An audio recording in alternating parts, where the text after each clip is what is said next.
Hello, this is your host, Kennedy Lauren. Welcome to Therapy Fridays, the podcast, a safe space to unpack, unwind, and feel seen as you grow. Today I have with me Madison Sparkman, and I am so excited to have a Black therapist on my podcast on International Women's Day. Really excited to get into that. So before we get started, like and subscribe to my YouTube channel, and let's get into it. So I have Madison here with me today. Madison is a licensed eligible professional counselor in Chicago, currently working in private practice. Madison received her bachelor's degree in psychology from the Spelman College, where she was trained to be a socially just mental health professional. While at Spelman, Madison discovered her passion for bringing awareness to the health experiences of Black women that led to a variety of adverse health outcomes. Madison is an award-winning behavioral health researcher who is passionate about bridging the gaps between research and therapeutic practice. After Spelman, Madison received her Master's of Education from DePaul University, where she was able to provide free therapy to Black women, Afghan refugees, and families who lost loved ones to gun violence. Outside of therapy, Madison is passionate about beauty, fashion, her family, and her dogs. Cheery. Yeah. Naughty boys. Play about them. I'm a doggy mom, so I get it. Mm-hmm. So, obviously, you know that what we're going to be getting into a few conversations. One being the strong Black woman schema, yes. Suffering in silence, yes. And post-grad depression. Yes. So I know you have experience in a few of those things, and you've done some research. Mm-hmm. So I know we said that we were going to pretty much talk about Black women's experiences. Yes. So. Okay, so share a little bit more about that. Yes. Okay, so that is kind of like my introduction into the field, like my why for being here. So I got to Spelman, I was introduced to a lot of information about how experiences of racism that could have been experienced like in kindergarten or third grade. It could be the reason that you have like a preterm birth or a low birth rate. And that was just like shocking to me that something out of your control could detrimentally impact your quality of life years later. And then it like clicked in my brain and I was like, okay, who are the most like powerful Black women in the world, in my opinion? And you need to go to like Beyonce, like Serena Williams, Michelle Obama. I'm like, okay, cool, but like, what do they all have in common? What? They're smart, but also pregnancy complications. Either they almost died or they couldn't get pregnant naturally. They had to use IVF. Mm-hmm. And I was just like, wow, that's really kind of devastating that you can reach these heights but still suffer greatly no matter what. Right. And so I was like, okay, so if we can't stop, how can we prevent in some way? So I was like, okay, like I want to be I want to use my wealth of knowledge to spread in my community because I understand that higher education is largely inaccessible to most. Yeah. And so it's okay, so if they can't reach it, I'll be like the vessel or the bridge, right? Yeah. So I was like, oh my, and like my brain lit on fire. Like, everyone has to know this. We have to be talking about it. And so I started looking at ways of like active coping, which is a way to kind of reduce depression or anxiety in Black women, or just like different resilient things. So like a lot of research on Black women, if it even happens, is kind of just looking at what the impact is negatively. So I took a positive route to say, okay, how can we mediate these correlations between like low birth weight or endometriosis or fibroids, things like that are really like overrepresented in Black women. So yeah, it's just kind of like, ooh, it's a weird type of dynamic because it's really disheartening to learn about, but really kind of invigorating to do something about it. Right, because it's like, yeah, we know this, but it's like, okay, what can we do? I feel like sometimes like my heart gets heavy hearing certain things because it's like, okay, I know this, but like, what can I do? Like, what can I do to, like, what is the solution here? You know? Yes. So, thank you. Mm-hmm. So I wanted to also ask, I know you talked about the strong Black woman scheme. Yes. Let's get into it. Okay, let's get. Cause this is something that has like always been like, I feel like as a Black woman, we've always heard like be strong, be strong, be strong, be strong, to a point where even for me, like that was a goal of mine. I said I'm gonna be strong. And it's like I am, but it's like shit. It's like we shouldn't have to be. So yeah, I'm gonna take a step back a little bit, and you tell me a little bit more. Okay, so the Black woman schema is kind of like our kryptonite. It's very interesting because it's generationally contained. So it's not necessarily because of us, and more so because of our grandma's mom, and it dates well things back to like chattel slavery, whereas like a time where like strength was equivalent to survival. Like you had to be strong, that you didn't have the privilege of experiencing emotions or not being okay. Which makes sense, right? But what's so interesting about research is that it was found that people who did experience like really extreme overt experiences of racism or even slavery, the elevated levels of anxiety were found 3 generations later. Oh, wow. So it's like generations are being introduced with high levels of anxiety and more, what's what I need, like more sensitive to stressors. And so like you coming into the world predisposed. Yeah, already. So it's like, it's almost like unfair. Yeah. So with the Strong Black Woman schema, it's almost like this idea, there's 5 components of it, where like one is that like you have to be like resistant to vulnerability, you have to always be helping others, you have to strive to be successful and with limited resources, you have to conceal your emotions, and basically kind of just like not show up for yourself, put yourself last. So my thing is, where do you think that comes from? Like, obviously, you said like way back when, Auntie. Yeah. But I'm like, why do you think that is something that we like pride ourselves on? Like, why do you think like we have, like we're convinced that like, okay, this is the way to go. Like, we shouldn't be vulnerable. We should be strong. Like, we shouldn't be vulnerable. Like, why do you think that we have decided that like this is the hat we're gonna put on? Oh, I love this question. Okay. I love this question. Because I hate that for myself personally. Yes. Like, Okay, so if I get into my therapist bag, I am... Girl, get into your therapist Therapy Fridays, therapy Fridays. Right. So I'm a CBTer, which is cognitive behavioral therapy, which is a big word for what you think, you believe, what you believe you do. And so we are socialized to understand strength in like this way as being positive. Like, we're conditioned, like it's everywhere, right? And so because of it, it's the lens that we see life throughout. And we almost like equate struggling with success and think that we can't be successful without that struggle, right? And so then we normalize and find comfort in struggling because we haven't found ease yet. And then ease feels uncomfortable.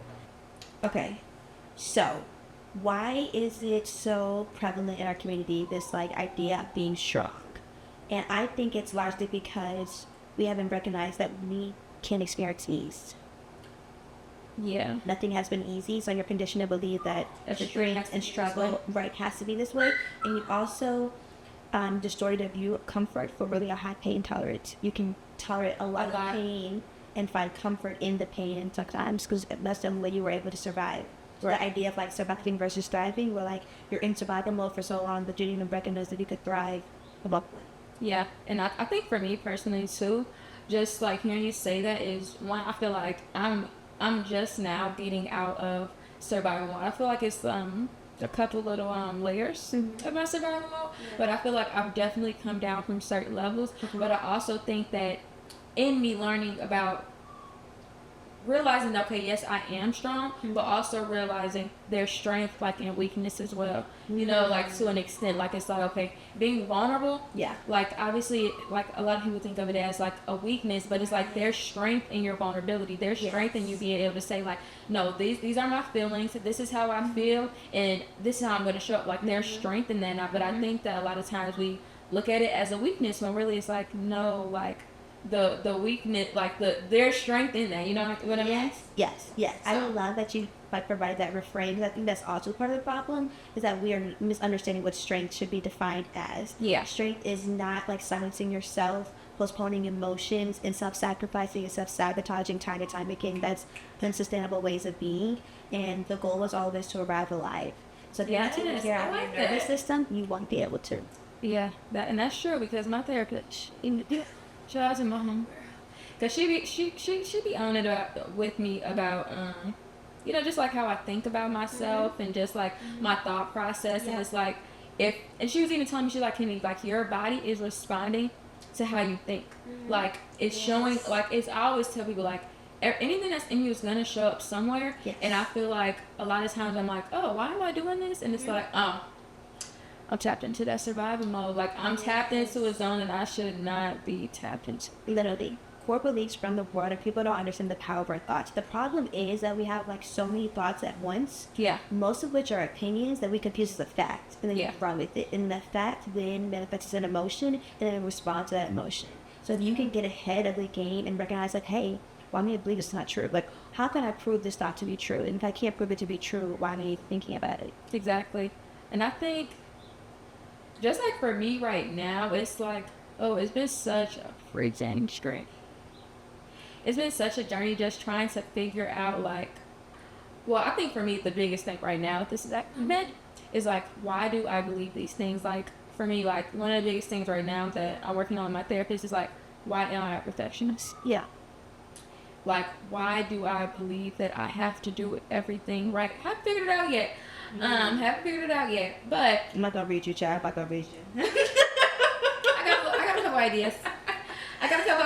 But just trying to figure out why do I think everything has to be perfect? But I also do think it ties into like that being strong, having like just growing up, not having that freedom or ability to be weak, quote unquote. Like, I always had to be strong. I always had to show up. Always had to be the bigger person. Always had to do this. Always had to do that. And I feel like now it's like that has led into me feeling like I have to be perfect, because if I don't do it perfectly, then it's like, okay, now, for instance, like, it's like, okay, if I don't be the bigger person, now it's like, now this other person is going to be sad, or they're going to be having to deal with this stuff, when it's like, no, like, I'm dealing with hurt, they're dealing with hurt. If I'm being a bigger person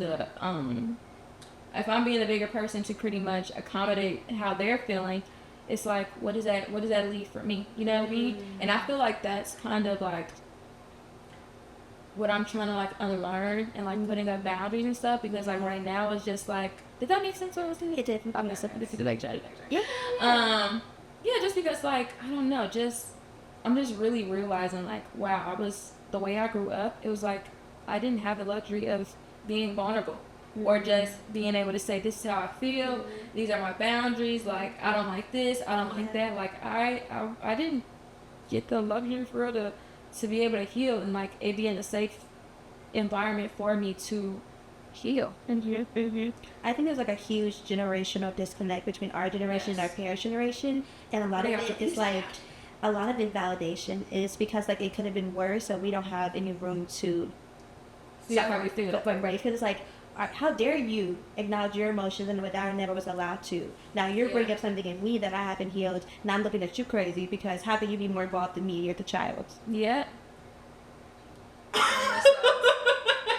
I think a lot of that is like exactly what you said. I think a lot of things is like, I think we're like, this generation is like more aware. Well, we have more resources. Right. You know what I mean? So we just have the capacity to, see things in a different light. Yes, absolutely. So I think too, like you were saying, like that disconnect of like, we're saying how we feel to our parents, or expressing something that's like that, I don't want to say rejection, but it triggers something in them, because it's like you said, like, I wasn't allowed to say that, or I wasn't allowed to think that way, or, well, what about what I went through? What it's like, if we want to have a powwow about what we both went through, and how it was both wrong, and how we should both wrong, and how we be healing from this, we could do it. But instead, that don't be, because healing is scary. It is. It's like, I have this one book that I love that I use with my clients called Revisioning Therapy for Women of Color. And it has this quote, and it was like, are you sure you want to heal, sweetheart? Because like, healing isn't, what did she say? It's like, basically like, it ain't no hoe. The best way to describe it. You heard it here. Buckle up. Get like, you're in for a ride, because what people don't understand is that oftentimes when you are healing from something, it's more painful than what you're healing from, what you experienced to begin with. Because it's almost like you have to experience it twice now. You have to relive it. You have to sit with the pain that you suppressed in order to survive in the first place. And you have to go back there and say, ooh, this is what this felt like. I know why I left it there. Listen, no, I left it there. I be getting this sometimes. I'm like, I could see why certain people don't want to go to therapy, don't want to do the work. I'm like, look, I understand. Do I agree? That's it. No, but I do understand, because it's like, it is hard. Like, even with my therapy session yesterday, like, I call this a therapy hangover. Like, after therapy, when it's just like, it'd be, Yeah. I'd be like, no, this is not about. Like, yesterday, I was telling you a little bit before, I had a therapy session yesterday where she had me close my eyes, breathe in, breathe out, was asking me these questions, and I had to go back in time, tell her how old I was, ask my older self, like younger self, questions, and I'm just like, she's like, so after we did it, she's like, so how do you feel? I'm like, I wouldn't do it again. I'm like, I wouldn't recommend this. And she was just laughing. She was like, yeah, I figured, but we're gonna do it again. And I'm like, this shit does not feel good all the time. Like, it's cute for like inspirational quotes. You know, you can make a little Canva post. Yeah. It's cute, but the reality of it is like undigging those things and really figuring out like what, when, how, why. I'm like, it's today. That's why I think the term resilience is so interesting to me, because we've seen it as like a compliment, right? Yeah. But for me, all resilience shows is that you survived something that was meant to break you. Right. And so healing is going back to that broken part of you. And it's like, Chad, I got some cracks up in here. It's scary. So I know you went to the selling college. First of all, let's go with Spelman. Chef's kiss. That's not the letter. You know. But I know you also went to DePaul. Yes, Blue Demons. Sir. Let's go. And then you also were going to go. Dun, dun, dun, dun. Where did I go before that? Or where were you going to go? I know you told me a little situation. Ooh. So. Well, I did go. I went to Illinois Institute of Technology in Evolution. And that was on a different planet. That school was a very different culture than anything I've ever experienced in life, and it was a jump scare, to be like put the simplest terms, because that school, the demographics, 75% of the students are international.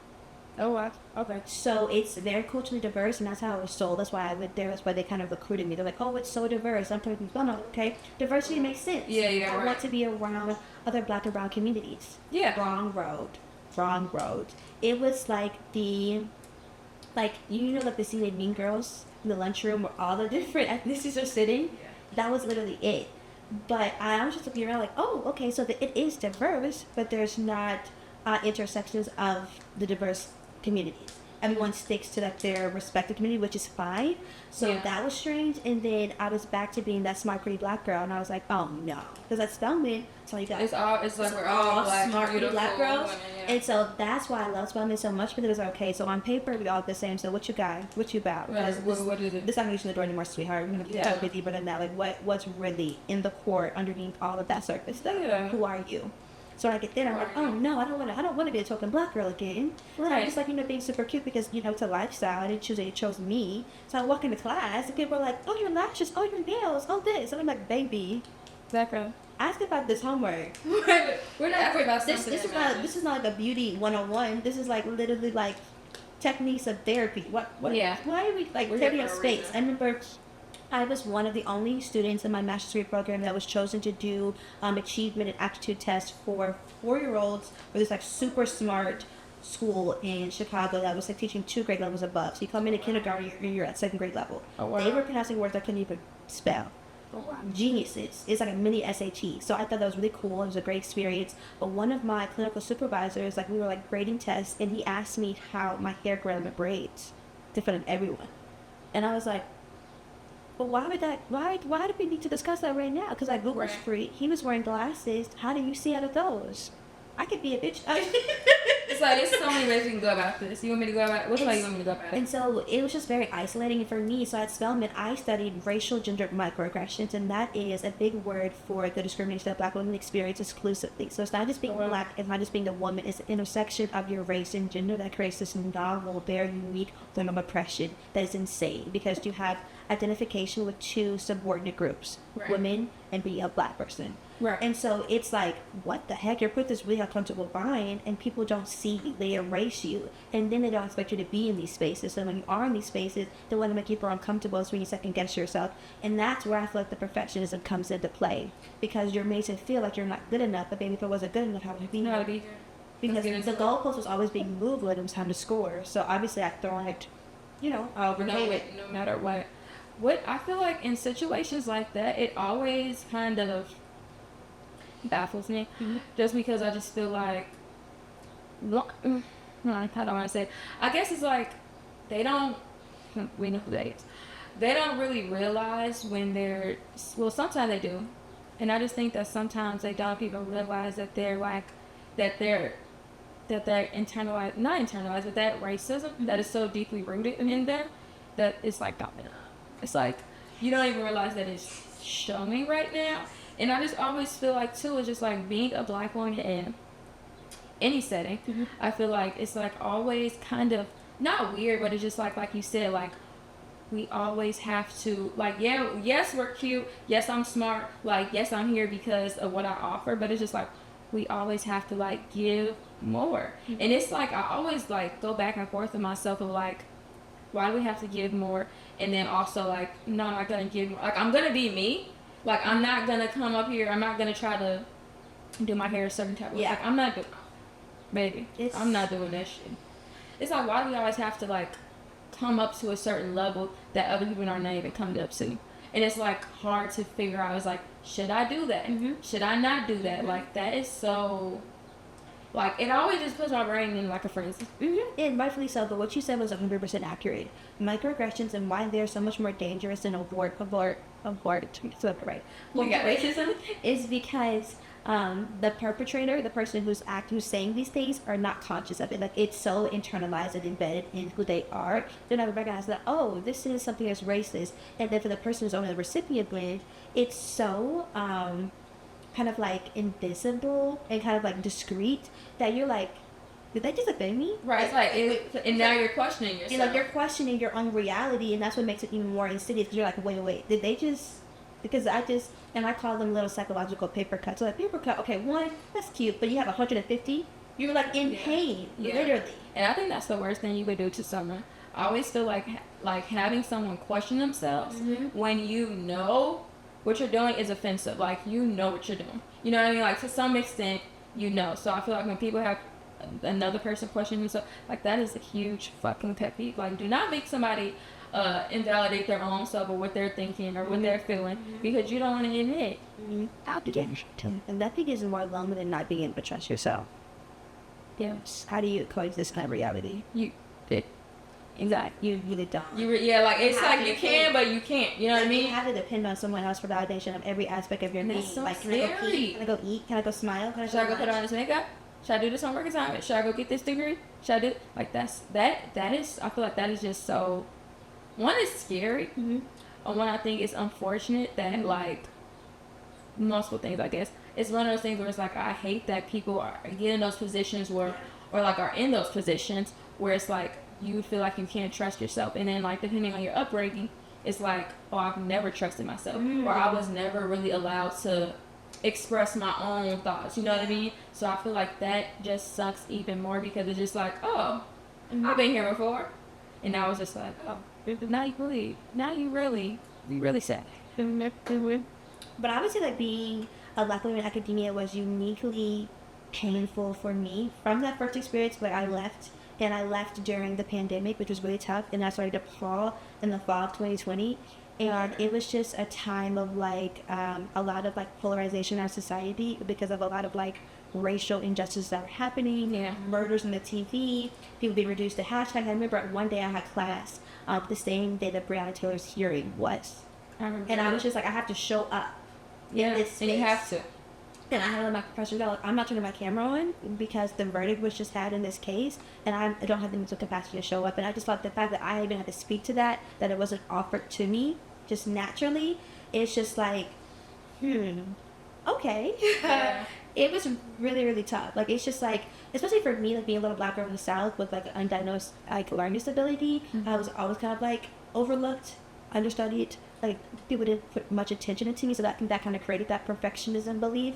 So I'm just like, oh, now I have to prove myself again. It's just so annoying. Not only proof, but advocating for myself too. Like, why can't you? I feel like as a Black woman, sometimes it's like you are drowning in a pond with a whole crowd around you, and you're like flailing your arms and screaming. People are just staring at you like, what's wrong with that girl? Right, like, why can't she help herself? Like, I'm sure she could do it. Literally, that they just give you a life deficit, but they would rather see you suffer and then question because they think that you can. And it's like, well, and that's the issue, because, like, why do you think we have these superhuman capabilities? Because we don't. What would make you think that after years of being destroyed? Is that a record? Like, it's cute, but it's really not. I'm so over that. Like, no. Where did you get that information? Well, please show me the literature. I would love to see it. I would love to see it too, but I know y'all ain't got it. Y'all never got receipts. But I think, like, for, like, even like how you said, like, first of all, I remember that day with Brianna said, I remember exactly where I was. I had to pull over because I was literally hyperventilating, and like being pulled over, seeing police was it's still a little scary for me, but it was super scary for me just being a Black woman. It's like, you just don't know. if I'm gonna get pulled over and if that's gonna be it, And I'm gonna die. you don't like you just don't know that. Yeah. And I think that even like you said, going to class, like even last week I had some personal stuff going on, but it's just like it's crazy because I was literally racking my brain. I'm like, should I go to class because I need to show up, or should I go to class because that's what's expected of me? And I'm like, I'm not even gonna be paying attention because my brain is literally in a totally different space. Yeah. And it was really hard for me to figure out which one to pick. Yeah. Because I'm like, if I say I'm going through something personal, like, granted, I have a good rapport with my professors, like, whatever. So it's like, I feel like they will understand, but it's just like that something inside of me is like, no, like, you need to push through, like, you need to show up. And it's just like, granted, I do think there's a time and a place where it's like, obviously, you do need to push through, you need to show up, but it's just like, why do I have to be so hard or just so strong all this time and put on a face all the freaking time? It's exhausting. It is exhausting. I don't like that for me.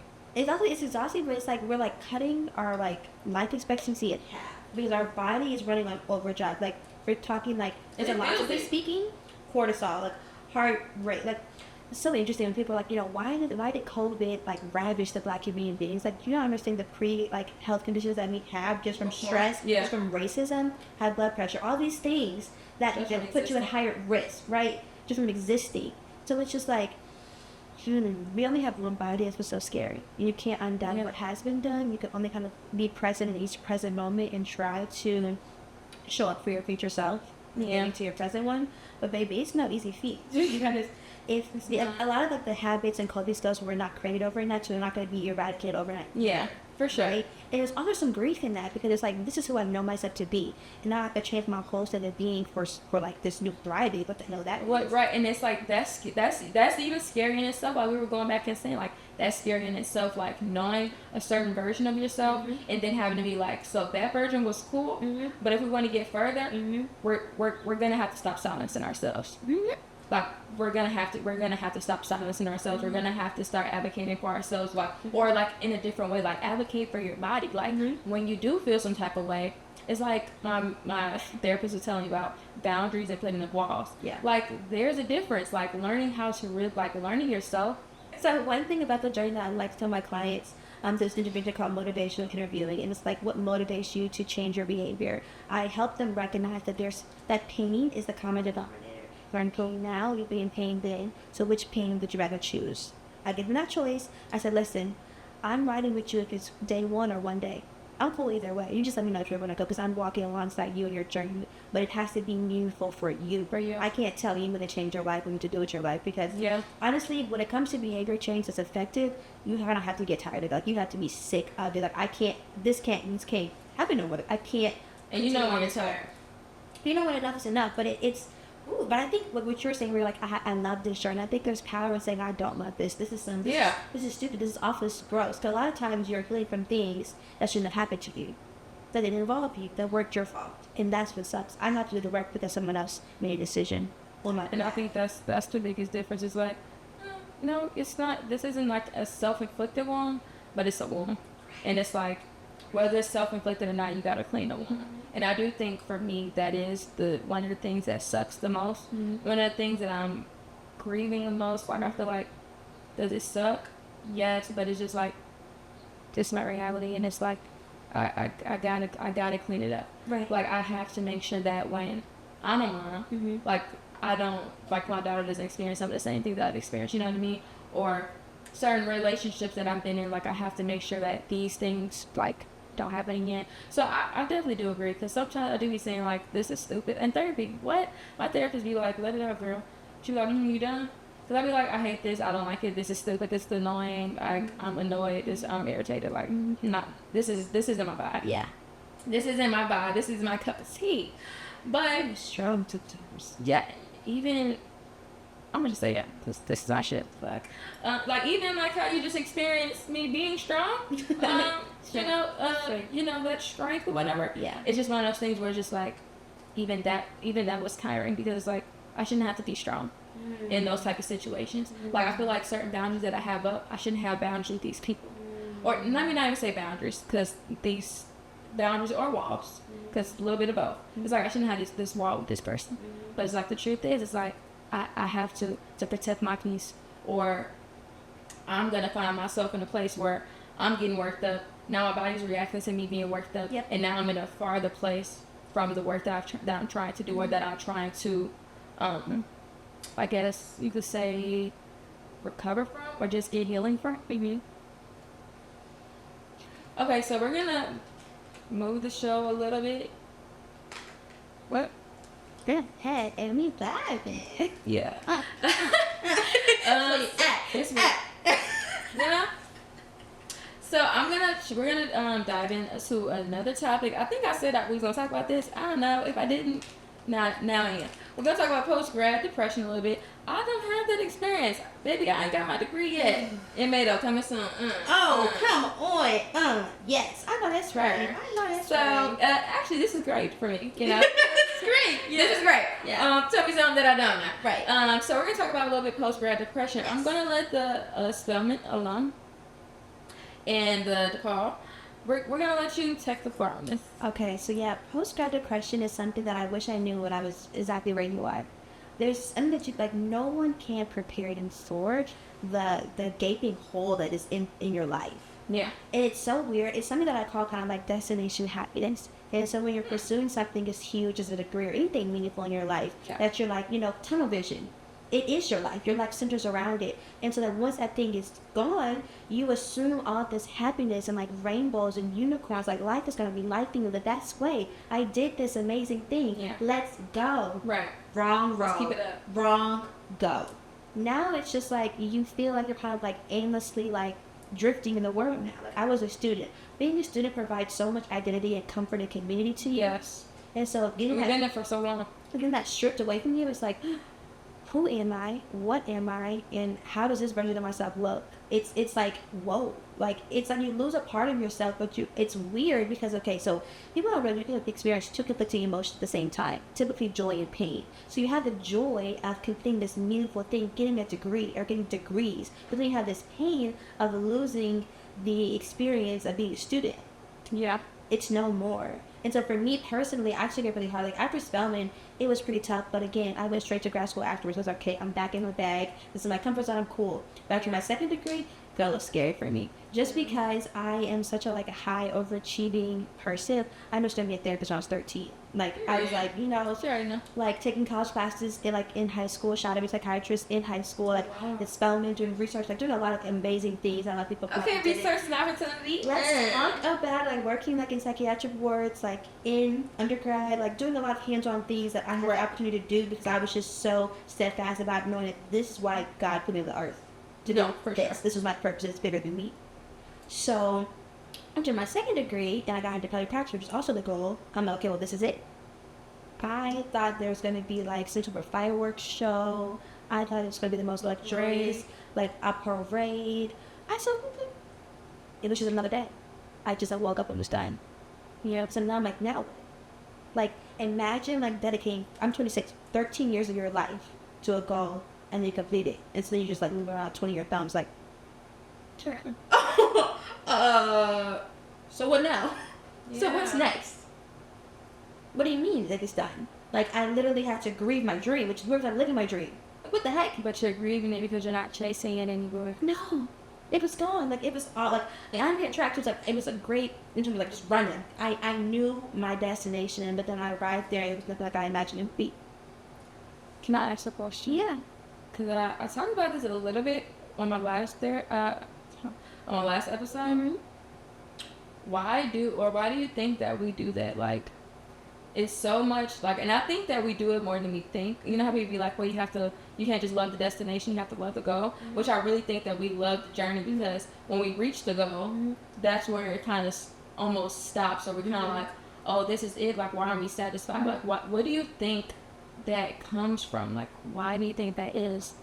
That we like don't in like in like we don't like when we're like chasing after something, running towards something, going after whatever. It's like going after is like that's where the real adrenaline is. So like once we get there, it's kind of like, okay, this is it. yeah. Why? Like I have that personally.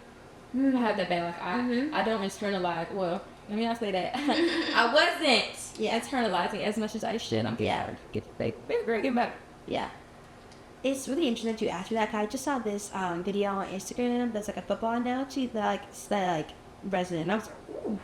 And this person was like talking about how like he misunderstood football like completely, and I was like, this amazing. This is kind of strange. I'm gonna tune in. Let me turn it up. You know, men don't be admitting stuff, so. Right. And he was like, I thought the objective of the game was to get a touchdown, but the objective is to get a first down. And after several first downs, you will score. You're throwing Hail Marys and you're missing because you don't understand the objective. And I think the problem is we're not clapping over our small wins. I said that in the last episode. Like literally like an A on the test, getting accepted into the program, being in school, waking up, surviving every day. Like we undermine our success while we're being successful. Because it's like we don't realize, like you said, like, yeah, we got into college because it's like, yeah, we got A's. You know, we got good grades along the journey. You know what I mean? Yeah. And that's something that's been big for me. Like telling myself, it be so small. I might gave this analogy last episode. So if y'all heard it, you're gonna get again because it's the truth. And you do it twice. You know? Because I'm like, if I'm around the house doing something, skip that example. Yeah. I had some financial aid stuff going on. Financial aid just, We never get into just irritating. Yeah. I had that. I had to do something for my car. It was so much stuff. So much stuff on my to-do list. Yeah. But you know what I said? I said, you know what? Let me just, when I get this done, let me congratulate myself. Because usually I will get overwhelmed and be like, you know what? I'm overwhelmed. I'm not going to do nothing at all. I'm just going to do nothing at all. So I'm like, I was congratulating myself, telling myself, okay, you did this, girl. You got this. You a boss. You a baddie. You can do it.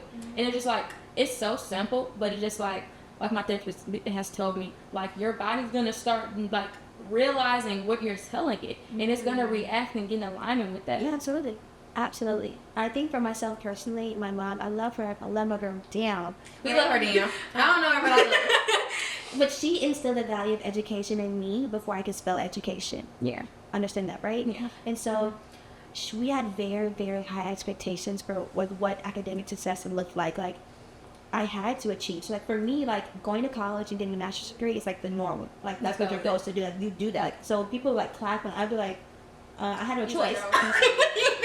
Yeah, like, well, the other option is failure, or like what? So it's just like, it's so hard, like growing up in like a house with like high expectations, because like you undermine so much of like what it takes to get there. Because it's just expected of you, and so that was really hard for me because like I got like all A's in grad school. Like I got an A. President Obama was in office, literally. So and I was just like, but that's what I'm supposed to do. Yeah. Like, I didn't even, like, it's kind of like black and white thinking, where, like, if I don't get an A, I'm failing. And it's like, wait, what? It's a gray area. There's so many layers in between. It's a gray area. And so I would, like, whatever, so in fact, for me, it was like an A came whatever it cost. Even if I couldn't afford it, I made it happen. And so, like, that's when I had to realize, okay, like, when I get this degree, will I be at peace or in pieces? That's a problem for me, because what's the point then if I can't even hold stuff? Keep on going. Will I be at peace or in pieces? At peace or in pieces. And most people, I think, graduate in pieces. That's what sucks. Yeah. That's what makes the postgraduate depression even harder, because it's like I didn't even recognize who I am. And now I have to look at the pieces. And I gotta look at myself every day like, who's this honey? I'm looking at just like little child. Like, it's because I mean, grad school for me, like, people don't understand how rigorous the counseling program is. So I remember one of my professors asked me in my internship class, he was like, how do y'all describe internship year? An internship year basically is when I'm taking classes, I'm seeing clients, and I'm working a part-time job. And I said, okay, so it's kind of like when you're in the shower and like you almost slip and dive and then you don't. That's what it's like for me. And everyone like paused. There was like, like, stop. And I was like, did I lie? Did I lie? No, it's pretty smart. Because it's like, I literally was having like 12-hour days. Like, I would like wake up at 7, go to like my part-time job from like 9 to 2, maybe have an hour break, then go to class from like 6, like 9:15, maybe see clients in between like 5 and 8. Like, it was just like, what? In my brain, it was just like, I didn't know how, like, I was literally having like heart palpitations, I wasn't sleeping, I wasn't eating, I was losing weight, and I'm just like, girl, are you even going to make it to the finish line? And don't even get me talking about, like, our standardized test. It's called the National Counselor Examination. I almost broke my brain. I kid you not, I almost broke that girl. I know she's still mad at me to this day. She go free. We have this book. It's a book this thick, called the Purple Book. It's like our Bible for therapists. Like, it has everything you need to know, because the our NCE, the National Counselor Examination, is pretty much like a bar for counselors, but it's not known. It's not known that way. And so I didn't know either. And so I was doing like 90 pages a day on top of seeing clients, going to a part-time job, and going to class after work, after school at 9 p.m. And at one point I was like, oh, I can't take any more information. Like, I'm not going to be here. I'm not going to be here. But that is good. And I was on God's good. With flying colors. With flying colors. Sure. But don't ever be like me. Please. Learn from me. Be better than us. But it's a safe space to grow. So it's like, it's okay. We on a journey. So thank you so much for being here with me. I was so excited to get a Black therapist on my podcast. I love what I do. I love that. So thank you so much for spending time here with me. And just sharing some gems and just giving us an insight on your journey. Super grateful, super excited, and that's on International Women's Day. That's all I'm saying. This is a moment. So is there anything you wanted to tell us before we wrap it up? Oh, yes. So I am currently accepting clients in Illinois, Wisconsin, and Florida. I particularly work with Black women who struggle to feel seen and heard in their environment, who may be experiencing depression, and anxiety, self-love, or self-esteem issues, but really all the above. So come check me out. Yes. Is there a certain, where can they find you? Oh, they can find me at Maddie, M-A-D-I, at gracecft.com. You can call me or text me at 224-698-1309. Again, 224-698-1309. Or you can Google me, Madison Sparkman. I'm a psychologist today, and my practice's website. I love that. Google me. I love that. So thank you guys for watching another episode of Therapy Fridays, and thank y'all for being patient. This is a journey. This is a journey. Yes. So if you guys can like, subscribe, Do that. and just share this episode, that would be much appreciated. Love you guys. See you. Mwah. It's the way you act.